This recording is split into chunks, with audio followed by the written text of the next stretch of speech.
Right, so I'm on a bit of a hype today. I'm not sure why. This is like, usually it's a one-trick pony. I've filmed it, but I've just been messing up the intro, innit? Messing up the intro stupidly. But yeah, as you can see, I got my Biggie t-shirt on. So obviously, I'm on a hype. So guys, this is part 7 of a long series. I feel like Mike Todd right now. Week 3 of an 8-week series that we are calling Relationship Goals. No, I'm joking. Of film journey. So my creative journey to becoming a film director. Rewind. So basically, part 7 includes the year that I finished my masters and I was able to stay out there for a year working. So yes, I was still a legal alien, as they called it in America. I was legal and I had the right to stay out there for another year working. So I really got to do a lot of different things. My shirt is just kind of like moving. Anyways, so what is all these messages about? Oh my flipping gosh.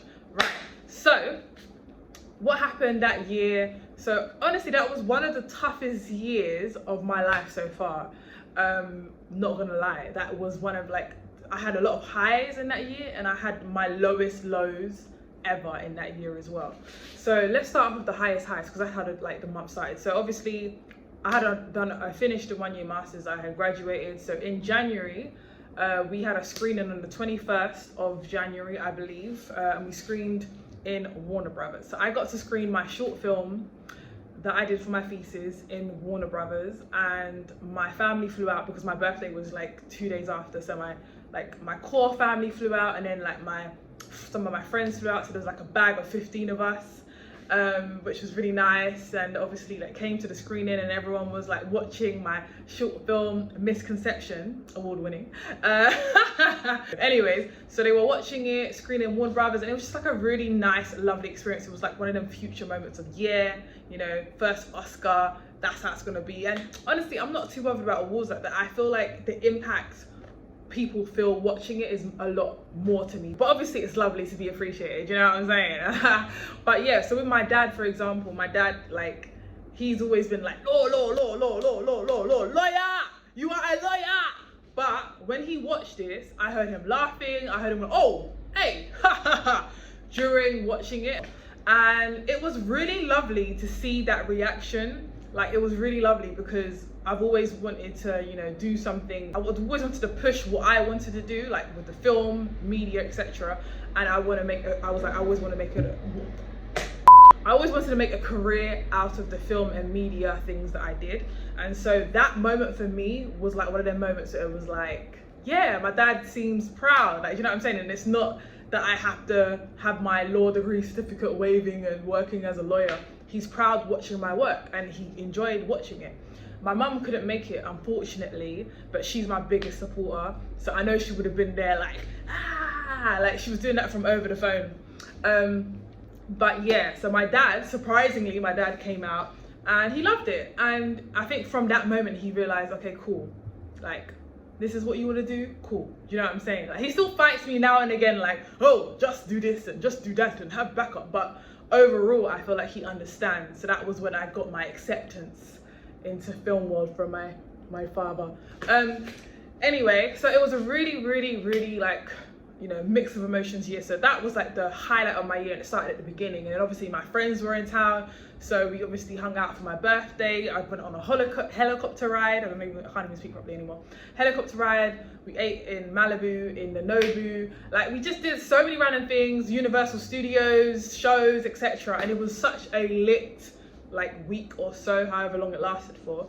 And then they left. And then I was there and I was right, okay, cool, what next? Now I have to kind of find work for myself. And it was just kind of okay, real life sets in real hard. And LA is expensive. I don't know who's been, LA is expensive. LA is living in central London every day.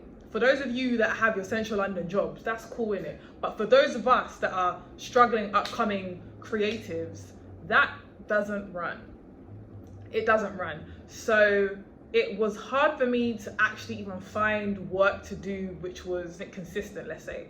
So random projects will come up, so I would apply for things here and there. This is what I did. I went to be an extra part of the the extra crowd, and then I was on set with Love and Hip Hop, and then the guy that from Love and Hip Hop set referred me because he was like, yeah, they're looking for people, and I had a little conversation. So it was one of them things where I found, you know, cool, they're looking for extras, they'll pay a little bit here and there, went to go see it, and then Mans was like, yeah, cool, you know, caught a conversation with him, and then a few weeks later they were looking for production assistants for other jobs. I believe it was sorry guys, this is quite a while ago for me. It was a show called Black Ink, and it was not the LA version, it was, I don't know if it was Chicago or it was something, it was Black Ink, okay, it was Black Ink. So I had to go and pick up the picture car, which was an experience because obviously they had a real nice picture drop down, you know, and obviously that was a responsibility, and man didn't even have American license, okay? I didn't have an American license when I went to go pick up this picture car, and it had to be perfect, obviously, like bam. And I had to drive it to the talent and whatnot. She was cool.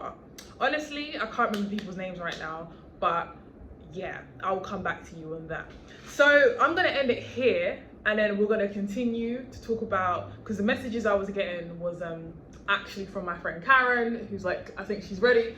We're going to quickly grab stuff from the mall, and then I have a meeting. So, yeah, I have a meeting, so you're gonna see the same outfit in another video because it's actually like gonna be recorded, so hey ho. Anyway, so I'm gonna continue this later on. So where it's ended is my first official job in Los Angeles as a production runner on the set of Black Ink.